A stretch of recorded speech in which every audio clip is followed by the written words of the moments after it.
नमस्कार दोस्तों, स्वागत है आप सभी का एक बार फिर से। नवरात्रि में मत खाना यह दो सब्जी, नहीं तो व्रत टूट जाता है। दोस्तों, 2023 में इस साल माँ दुर्गा हाथी पर सवार होकर पृथ्वी लोक में पधारेंगी। शास्त्रों में वर्णित है और मान्यताओं के अनुसार अगर शारदीय नवरात्रि पर यदि माता दुर्गा का आगमन उनके वाहन सिंह पर नहीं बल्कि हाथी पर होगा तो मान्यता है कि माता दुर्गा का हाथी पर सवार होकर आना बहुत ही शुभ और कल्याणकारी माना जाता है। जीवन सुखमय हो जाता है। भक्ति का भरपूर लाभ भक्तजनों को मिलता है।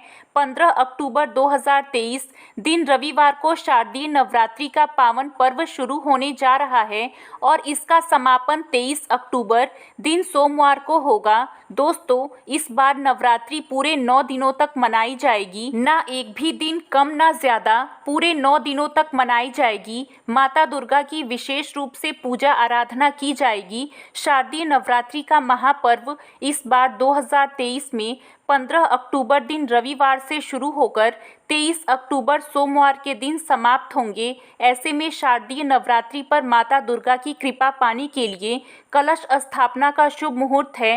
15 अक्टूबर को दिन में 11:44 से दोपहर 12:28 तक कलश स्थापना का शुभ मुहूर्त रहेगा। तो आइए दोस्तों, जानते हैं नवरात्रि में क्या नहीं खाना चाहिए और कौन सा फल खाना आवश्यक है और क्या नहीं पीना चाहिए। आज हम विस्तार से आपको बताएंगे। शास्त्रों के अनुसार बताया जाता है कि हिंदू धर्म में चाहे किसी भी प्रकार का व्रत त्योहार क्यों ना हो, उससे जुड़े नियम का पालन करना आवश्यक माना जाता है, क्योंकि जो मन के मुताबिक किया जाए वह संघर्ष नहीं कहलाता। मनोकामना को पूरा करने के लिए थोड़ा सा संघर्ष यानी कि तपस्या तो करनी ही पड़ती है। इसलिए ऐसी मान्यता है कि हर पूजा विधि और सभी व्रत पूर्ण विधि विधान से किया जाना चाहिए, तभी आपको व्रत का पूरा लाभ मिलता है और आपकी सभी मनोकामना पूरी हो जाती है। इसलिए सच्चे मन से अगर आपके हृदय में ईश्वर के लिए सच्ची श्रद्धा हो तो आपको पूजा पाठ का सारा फल मिल जाता है। और अगर मन में ईश्वर भक्ति के प्रति शंका हो तो मनुष्य को कई जन्मों तक सुख नहीं मिलता है। भगवत गीता में भगवान श्री कृष्ण ने स्वयं कहा था, जो मनुष्य सच्चे हृदय से ईश्वर को पुकारता है तो उसका रिश्ता उस शक्ति से जुड़ जाता है जिसे आपने सच्चे हृदय से पुकारा था। इसलिए अगर आप ईश्वर को सच्चे मन से पुकारें तो वह आपकी हर मनोकामना पूरी करते हैं।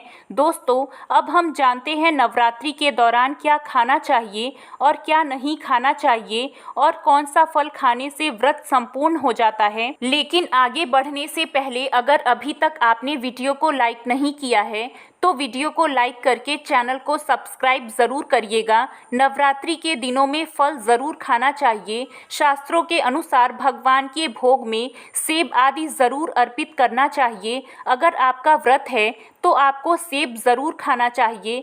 केला, पपीता, तरबूज और मीठे अंगूर ज़रूर खाना चाहिए। इन फलों से व्रतधारी को शक्ति मिलती है और व्रत संपूर्ण हो जाता है। शास्त्रों में बताया जाता है कि नवरात्रि के दिनों में सीताफल ज़रूर खाना चाहिए। सीताफल खाने से कई सारी बीमारियां दूर हो जाती हैं। माना जाता है कि नवरात्रि के दिनों में घर में सीताफल का प्रवेश होना बहुत ही शुभ माना जाता है। सीताफल खाने से नवरात्रि का व्रत सफल हो जाता है, क्योंकि इसमें माता सीता का आशीर्वाद मिला हुआ होता है। नवरात्रि के दौरान सीताफल को जो भी खाता है उसे दुखों का सामना नहीं करना पड़ता है। इसलिए आपको सीताफल अवश्य खाना चाहिए। दोस्तों, नवरात्रि में व्रतधारी को डिब्बा बंद जूस, लस्सी नहीं पीना चाहिए। उसमें कई तरह के केमिकल मिले होते हैं जिसके कारण आपका व्रत टूट सकता है। जब भी आप फलों का जूस पिएं तो याद रखें उसमें नमक नहीं डालें, नहीं तो व्रत टूट जाएगा। साथ ही साथ जूस में बर्फ भी नहीं डालना चाहिए। सादा जूस पीने से व्रत सफल हो जाता है। दोस्तों, नवरात्रि के दिनों में सिंघाड़े या कुट्टू का आटा खाने से पहले यह ध्यान देना चाहिए कि आटा पुराना नहीं होना चाहिए, क्योंकि पुराने आटे में कीड़े वगैरह पड़ जाते हैं जिसके कारण आपका व्रत टूट सकता है, क्योंकि ये छोटे छोटे कीड़े दिखाई नहीं देते और आपके मुंह तक पहुंच जाते हैं। ऐसा ऐसा आटा खाना मतलब कीड़े मकोड़े का मांस खाने के बराबर माना गया है। दोस्तों, नवरात्रि के दौरान आप खाने में दही ले सकते हैं, आलू खा सकते हैं, साबूदाने की टिकिया बनाकर खा सकते हैं, साबूदाने के और आलू के पापड़ भी खा सकते हैं। कई सब्जियां ऐसी हैं जिसे आप नवरात्रि में खा सकते हैं। इससे आपको ताकत मिलेगी और आपका व्रत सफल हो जाएगा। नवरात्रि के दौरान आप दूध पी सकते हैं जो आपको ताकत देगा। चाय पी सकते हैं, लेकिन ध्यान रहे चाय में नमक ना डालें। ध्यान रहे कि व्रतधारी को पेट भर खाना यानी गले तक नहीं खाना चाहिए, नहीं तो व्रत रखने का कोई भी फायदा नहीं होगा। दोस्तों, नवरात्रि के 9 दिन आदिशक्ति माँ दुर्गा को समर्पित होते हैं। नवरात्रि के 9 दिनों में माता रानी के अलग अलग स्वरूपों की पूजा की जाती है। नवरात्रि के 9 दिनों में माता रानी को अलग अलग स्वरूप के हिसाब से अलग अलग पुष्प, अलग अलग भोग अर्पित किए जाते हैं। लेकिन क्या आप जानते हैं, कुछ ऐसी वस्तुएं हैं जिन्हें नवरात्रि के दौरान भूलकर भी माता रानी को अर्पित नहीं करना चाहिए। अगर इन वस्तुओं को आप गलती से भी माता रानी को अर्पित कर देते हैं तो आपको व्रत और पूजन का पूरा लाभ नहीं मिलेगा।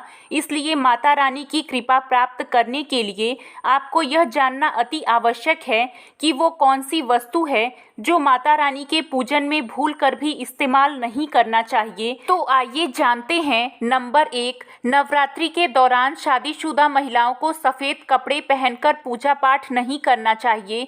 साथ ही साथ काले कपड़े भी नहीं पहनने चाहिए। इससे पूजा व्रत आदि खंडित हो जाती है।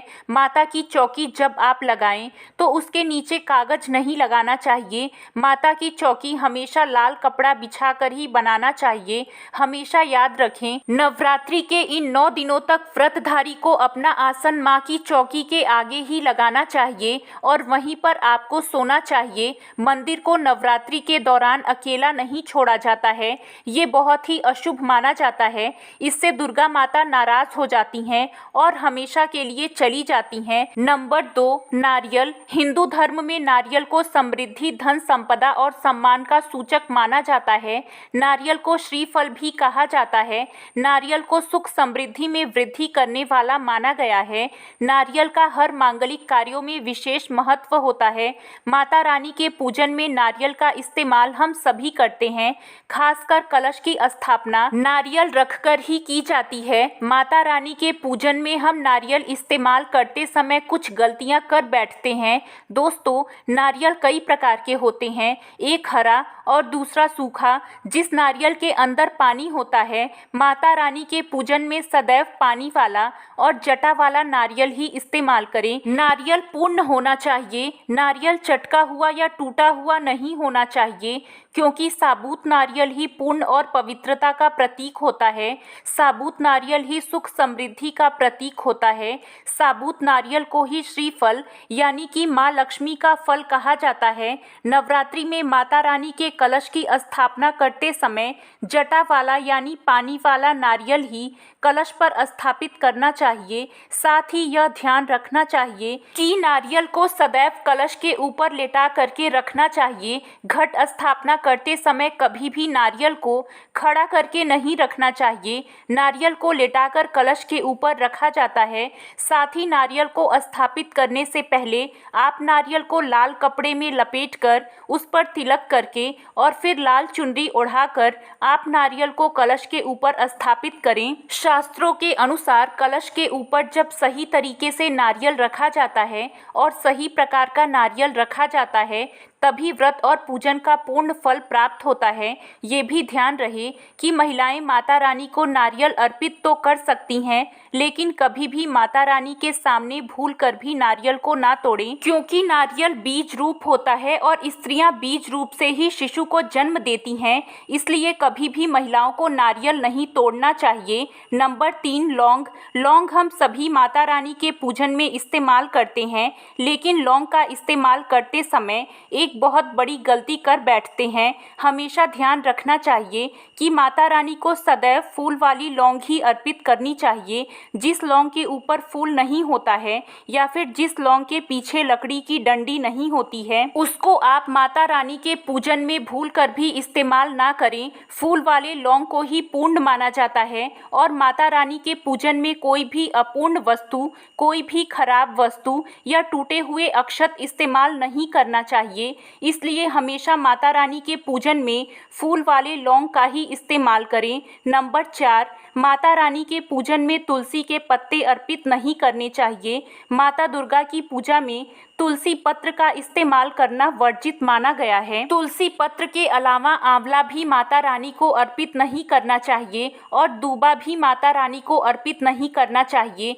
भगवान गणेश को दूब अति प्रिय है। नवरात्रि में आप भगवान गणेश को दूब अर्पित कर सकते हैं। भगवान विष्णु जी को तुलसी के पत्ते अवश्य अर्पित कर सकते हैं, लेकिन माता रानी को भूलकर भी तुलसी के पत्ते या दूबा अर्पित ना करें। माता रानी को सफ़ेद फूल भी अर्पित ना करें। माता रानी को सदैव लाल रंग के फूल अर्पित करने चाहिए। लाल रंग के फूल माता रानी को अति प्रिय है। खासकर माता को गुड़हल और कमल के फूल अति प्रिय है। शास्त्रों में बताया जाता है कि घर में माता रानी की 2 या 3 मूर्तियां या फोटो नहीं होनी चाहिए। इस बात का विशेष रूप से ध्यान रखें कि माता रानी के पूजन में किसी भी खंडित वस्तु का इस्तेमाल ना करें। खंडित वस्तु जैसे टूटा हुआ या चटका हुआ दीपक या खंडित बर्तन। साथ ही ये भी ध्यान रहे कि लोहे या प्लास्टिक के बर्तन माता रानी की पूजन में इस्तेमाल ना करें, क्योंकि प्लास्टिक के बर्तन हड्डियों के पाउडर से बनते हैं, तो ऐसा ना करें और ऐसे बर्तनों को माता रानी की पूजन से सदैव दूर रखें। तो आज के लिए बस इतना ही। कैसी लगी आपको जानकारी कमेंट में ज़रूर बताइएगा। वीडियो को लाइक करिएगा, अपने दोस्तों के साथ शेयर करिएगा और भी ऐसे वीडियो देखने के लिए चैनल को सब्सक्राइब ज़रूर करिएगा। धन्यवाद।